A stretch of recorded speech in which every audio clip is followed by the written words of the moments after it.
새정치민주연합이 방산비리 진상조사위원회 첫 번째 회의를 열고 방산비리에 대한 국정조사가 있어야 한다고 강조했습니다. 이명박 정부의 자원외교비리 5인방 중 하나인 박영준 전 지식경제부 차관이 오늘 출소한 것을 계기로 자원외교에 대한 국정조사 요구도 높아졌습니다. 그리고 국회에 제대로 된 정보도 주지 않은 채 한중 FTA 타결을 선언한 정부, 한 호주, 한 캐나다 FTA 추진 과정에서도 국회를 무시했다는 지적이 여당 의원들에게서도 나왔습니다. 정치권 취재하고 있는 PD 연결해서 알아보겠습니다. 권현주 PD.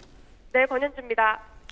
네, 이명박 정부의 4대강 그리고 자원외교 방위산업비리, 소위 사자방 국정조사를 요구하는 새정치민주연합이죠. 오늘은 방산비리 문제에 초점을 맞춘 것 같아요. 네, 민주연합 방산비리 진상조사위원회는 오늘 1차 회의를 열고 국방부와 육해공군, 방위사업청 관계자들이 참석한 가운데 방산비리 실태를 파악하기 시작했습니다. 민주연합 의원들은 현재까지 드러난 방산비리는 꼬리만 나온 상태라며 심각성을 지적했고 정부의 대응이 미흡해 국정조사를 해야 한다고 강조했습니다. 우리 안보를 위협하는 각종 암적 존재들은 현재 머리를 감추고 있지만 꼬리를 드러나지 않고 있는 상태입니다.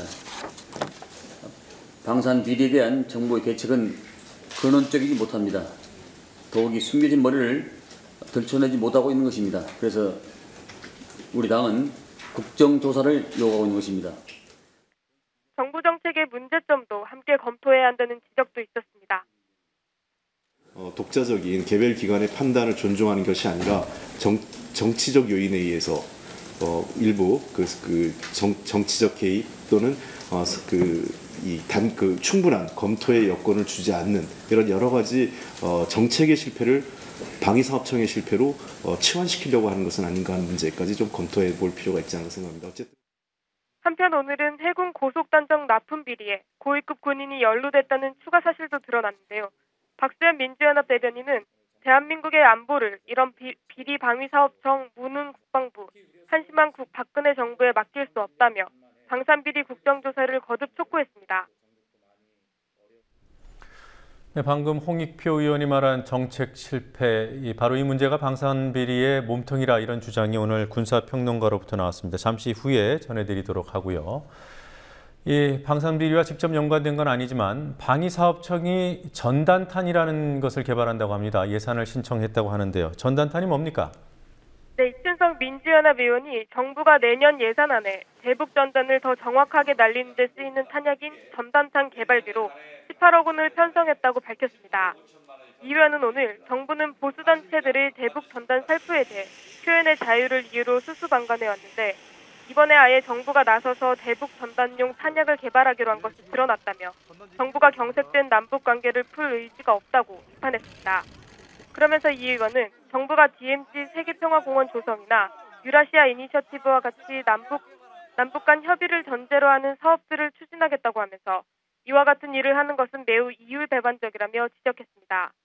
김민석 국방부 대변인은 전단탄은 평시에 사용하는 것이 아니라고만 해명했을 뿐 자세한 내용을 밝히지 않았습니다. 네, 야당에 의해서 자원외교 비리 5인방으로 지목된 이명박 정부의 왕차관, 박영준 전 지경부 차관이 오늘 출소했습니다. 얼마나 복역을 했던 거죠?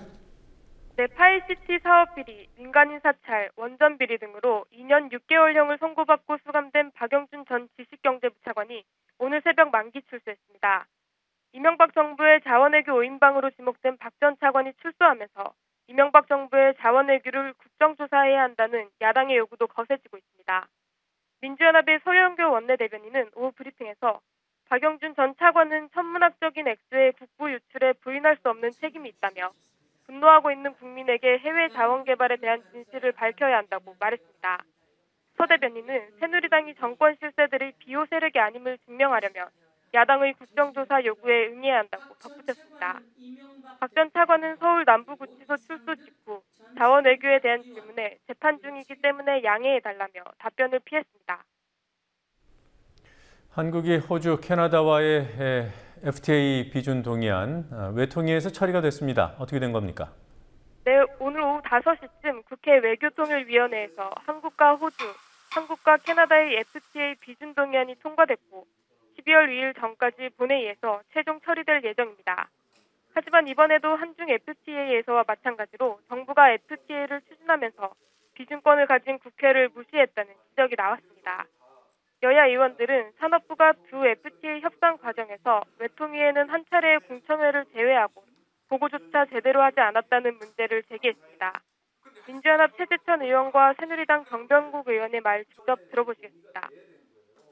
그러면 지금까지 산자부는 쭉 보고를 받았어요. 근데 저희는 조약을 심사하는 기관인데 이거 종간 보고를 받은 적이 없어요.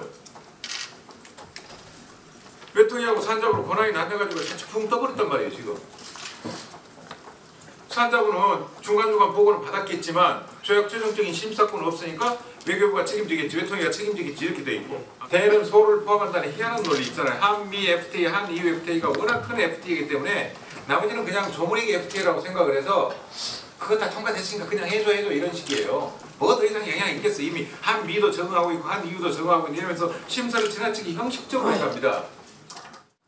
이게 그냥 통과 절차로 끝나서는 안 됩니다. 외통위에서 지금 그러한 자세로 또 산업통상자원부에서도 마음가짐이 그런 거예요. 보면 여기서 그냥 의례적으로 절차상 비준동의안은 외통위를 그냥 절차적으로만 통과를 한다 이런 개념으로 접근을 해서는. 여야 의원들은 또 비준동의안을 의결하는 회의에 산업부 장관이 국회에 있으면서도 참석하지 않은 문제도 지적했습니다. 윤상직 산업부 장관이 국회 산업위에 가서 못 왔다는 설명이 있자 유승민 새누리당 의원은 산업부 장관에게 FTA 체결보다 중요한 일이 어디 있냐며 윤 장관의 참석을 요구했고, 나경원 의원도 장관이 참석한 뒤 의결을 해야 한다고 요구했습니다. 결국 10여 분 후 윤 장관이 외통위에 참석하면서 비준동의안 처리가 마무리됐습니다.